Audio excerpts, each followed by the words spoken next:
Hello friends, आज हम बात करेंगे 5 ऐसी फिल्मों की जो सिर्फ कंट्रोवर्सी नहीं बल्कि रॉ इमोशंस और रियलिज्म के लिए जानी जाती हैं। ये फिल्में बाउंड्रीज तोड़ती हैं और दिखाती हैं कि स्टोरी टेलिंग कितनी इंटेंस और अनकंफर्टेबल हो सकती है। लेकिन क्या ये सिर्फ शॉक वैल्यू है या कुछ और गहरा? आज इसी का सच एक्सप्लोर करते हैं।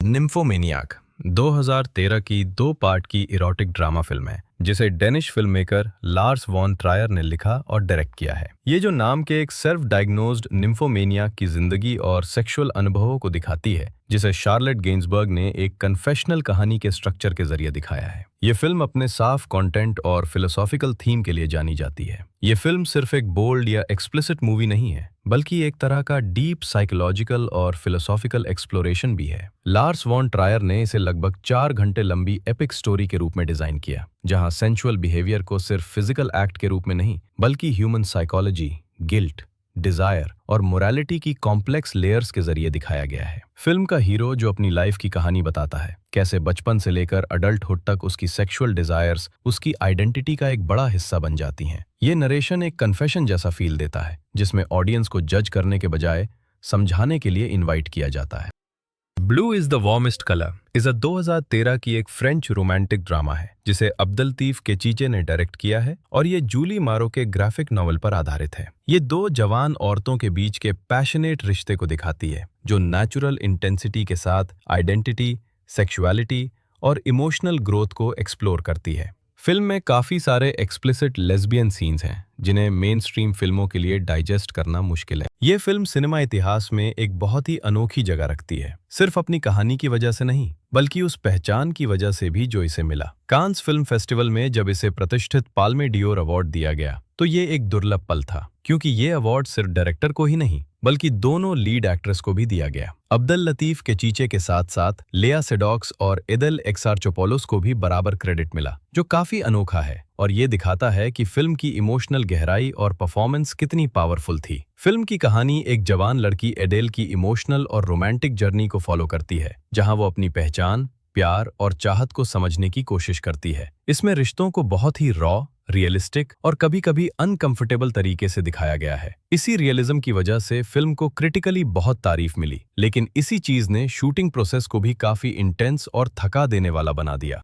9 सॉन्ग्स 2004 की एक British art house drama film है जिसे माइकल विंटरबॉटम ने लिखा और डायरेक्ट किया है। अपने अनसिमुलेटेड लव मेकिंग सीन और लाइव कॉन्सर्ट फुटेज के लिए जानी जाने वाली ये film main stream UK cinema में रिलीज हुई अब तक की सबसे एक्सप्लिसिट फिल्मों में से एक बन गई, जिससे सिनेमा में रियलिज्म और सेंसरशिप को लेकर मीडिया में काफी बहस छिड़ गई। फिल्म की कहानी का स्ट्रक्चर बहुत ही सीधा है। ये एक रिलेशनशिप को दिखाती है जो 2 लोगों के बीच डेवलप होता है और उससे 2 मुख्य एलिमेंट्स के थ्रू एक्सप्लोर किया जाता है, लाइव म्यूजिक कॉन्सर्ट और उनके बीच की पर्सनल इंटीमेसी। डायरेक्टर माइकल विंटरबॉटम ने इस फिल्म को ट्रेडिशनल फिल्म मेकिंग रूल से काफी अलग तरीके से बनाया। सबसे इंटरेस्टिंग बात यह है कि फिल्म के लिए कोई प्रॉपर डिटेल स्क्रिप्ट नहीं थी। इसके बजाय उन्होंने एक लूज फ्रेमवर्क रखा और एक्टर्स के नेचुरल रिएक्शन, उनकी केमिस्ट्री और रियल लाइफ जैसी इंटरैक्शंस पर ज्यादा भरोसा किया। इस अप्रोच का रिजल्ट ये हुआ कि फिल्म काफी रॉ और स्पॉन्टेनियस फील होती है, जैसे ऑडियंस किसी की रियल लाइफ के मोमेंट्स देख रही हो, न कि स्टेज्ड सीन। लव 2015 की एक इरोटिक रोमांटिक ड्रामा फिल्म है जिसे Argentina French film maker Gaspar नोए ने लिखा और डायरेक्ट किया है। 3D में दिखाई गई ये फिल्म एक जवान आदमी और उसकी पुरानी प्रेमिका के बीच एक्सप्लिसिट रिश्ते के जरिए सेक्सुअलिटी, पैशन और इमोशनल नुकसान को दिखाती है। इसका प्रीमियर कांस फिल्म फेस्टिवल में हुआ था और ये इंटीमेसी को दिखाने के अपने कंट्रोवर्शियल और बेबाक तरीके के लिए जानी जाती है। उनका कॉन्सेप्ट था सेंटिमेंटल सेक्सुअलिटी, मतलब इमोशंस और फिजिकल कनेक्शन का मिक्स। सिर्फ विजुअल्स नहीं बल्कि फीलिंग्स भी उतनी ही इंपॉर्टेंट है। फिल्म का प्रेजेंटेशन काफी रॉ और ग्राफिक है, लेकिन उसमें एक इमोशनल डेप्थ भी मेंटेन की गई है। जब ये कांस फिल्म फेस्टिवल में मिडनाइट स्क्रीनिंग पर प्रीमियर हुआ तो ऑडियंस का रिएक्शन मिक्स्ड था। कुछ लोग शॉक्ड थे तो कुछ इसके यूनिक स्टाइल से फैसिनेटेड हो गए। ये फिल्म अपनी बिंदास स्टोरी टेलिंग और विजुअल अप्रोच के लिए अलग पहचान बनाती है।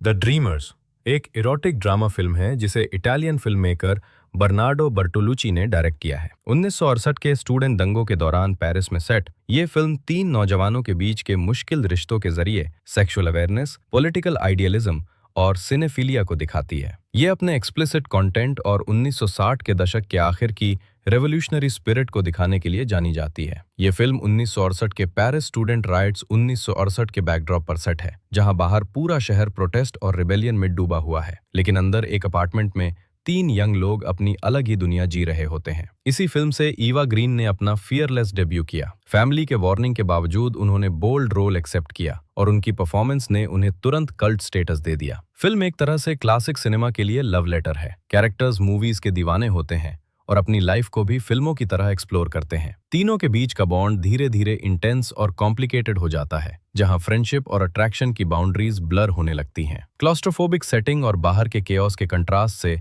फिल्म और भी इम्पैक्टफुल लगती है, जैसे दुनिया बदल रही है और अंदर भी कुछ टूट और बन रहा है।